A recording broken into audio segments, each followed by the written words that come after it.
آپ نے فرمایا قریش کے لوگوں، ایسا نہ ہو کہ خدا کے حضور تم اس طرح آؤ کہ تمہاری گردنوں پر دنیا کا بوجھ لدا ہو اور دوسرے لوگ سامان آخرت لے کر پہنچے، اور اگر ایسا ہوا تو میں خدا کے سامنے تمہارے کچھ کام نہ آ سکوں گا۔ السلام علیکم، میرا نام ہے شاہد ایوب، آپ دیکھ رہے ہیں لرننگ ٹو لیو۔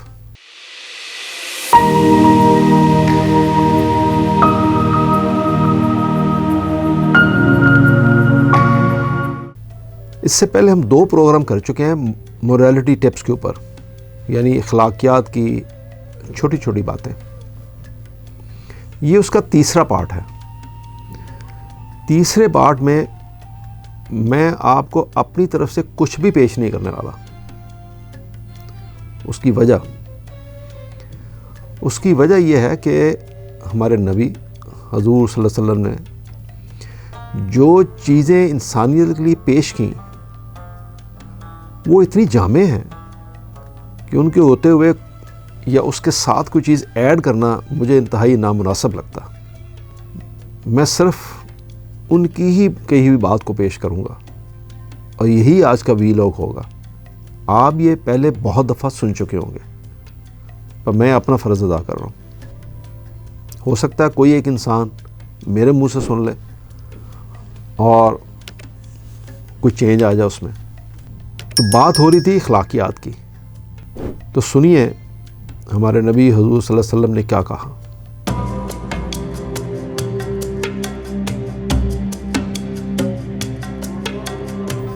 حضور صلی اللہ علیہ وسلم نے اپنی آخری خطبہ حج کے موقع پر جو انہوں نے کہا، اس میں 1 لاکھ کم و بیش 1 لاکھ انسانوں کے درمیان مکے سے متصل میدان عرفات میں جبل رحمت پہ خطبہ آپ نے پیش کیا۔ یہ خطبہ انسان کے انفرادی اور اجتماعی اخلاقیات اور اصول شریعت کا ایک جامع ضابطہ ہے، اور سب سے بڑھ کر حقوق انسانی کے ایک عالمی منشور کی حیثیت رکھتا ہے، جسے جاری کیے ہوئے اب 1400 سال گزر چکے ہیں۔ مگر اس سلسلے میں اس خطبے میں دی گئی ہدایات پر کوئی اضافہ نہیں کیا جا سکا، اور نہ ہی آئندہ کیا جا سکے گا۔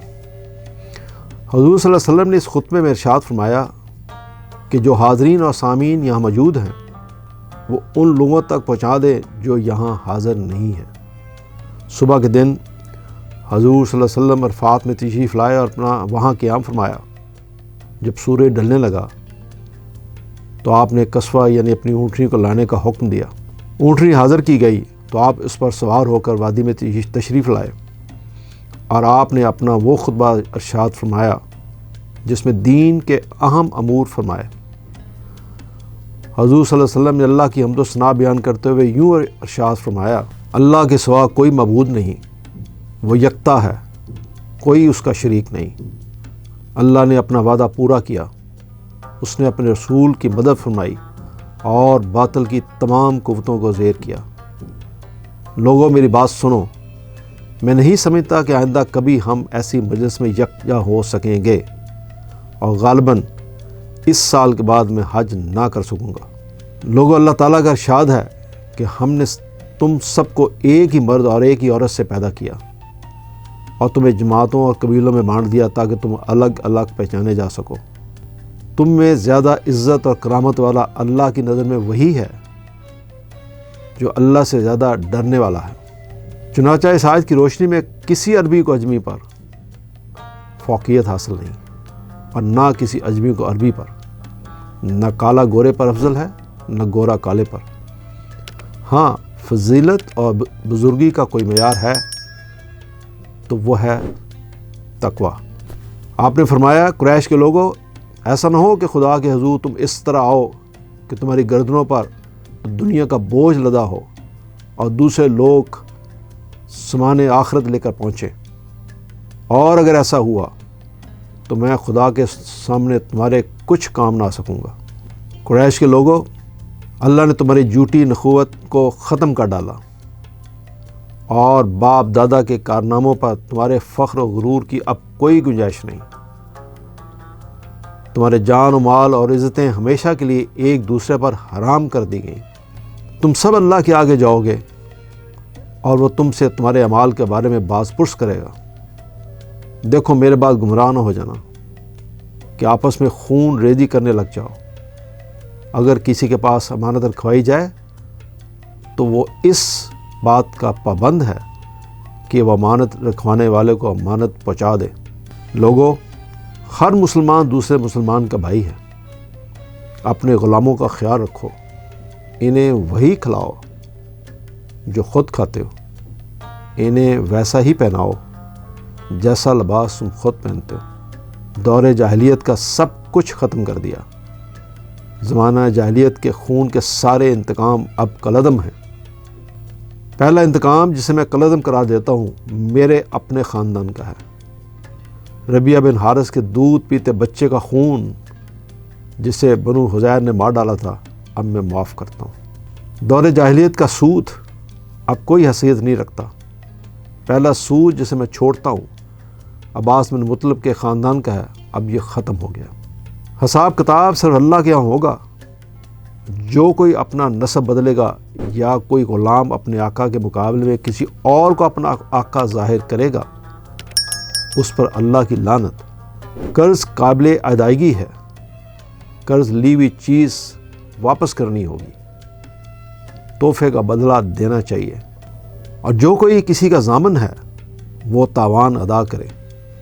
کسی کے لیے جائز نہیں کہ وہ اپنے بھائی سے کچھ لے سوائے اس کے کہ جس پر اس کا بھائی راضی ہو اور خوشی خوشی دے۔ خود پر اور ایک دوسرے پر زیادتی نہ کرو۔ عورت کے لیے جائز نہیں کہ وہ اپنے شوہر کے مال بغیر اجازت کسی کو دے۔ دیکھو تمہارے اوپر تمہاری عورتوں کے کچھ حقوق ہیں، اسی طرح ان پر تمہارے حقوق واجب ہیں۔ عورتوں پر تمہارا یہ حق ہے کہ اپنے پاس کسی ایسے شخص کو نہ بلائیں جس کو تم پسند نہیں کرتے، اور وہ کوئی خیانت نہ کریں، کوئی کام کھلی بے حیائی کا نہ کریں۔ عورتوں سے بہتر سلوک کرو کیونکہ وہ تمہاری پابند ہیں اور خود اپنے لیے وہ کچھ نہیں کر سکتی۔ چنانچہ ان کے بارے میں اللہ کا لحاظ رکھو کہ تم نے انہیں اللہ کے نام پر حاصل کیا اور اسی کے نام پر وہ تمہارے لیے حلال ہوئیں۔ لوگوں، میری بات سمجھ لو، میں نے تبلیغ کا حق ادا کر دیا۔ میں تمہارے درمیان ایک ایسی چیز چھوڑے جا رہا ہوں کہ تم کبھی گمراہ نہ ہو سکو گے اگر تم اس پر قائم رہے، اور وہ اللہ کی کتاب ہے۔ اور ہاں دیکھو، دین کے معاملات میں غلو سے بچنا کہ تم سے پہلے کے لوگ انہی باتوں کے سبب ہلاک کر دیے گئے۔ شیطان سے اپنے دین اور ایمان کی حفاظت کرنا، لیکن اس بات کا امکان ہے کہ جن باتوں کو تم کم اہمیت دیتے ہو اس کی بات مان لی جائے تو وہ اس پر راضی ہے۔ لوگوں، اپنے رب کی عبادت کرو، نماز ادا کرو، روزے رکھو، اپنے مال کی زکوٰۃ دو، اللہ کے گھر کا حج کرو، تم اپنے رب کی جنت میں داخل ہو جاؤ گے۔ اب مجرم خود ہی اپنے جرم کا ذمہ دار ہوگا۔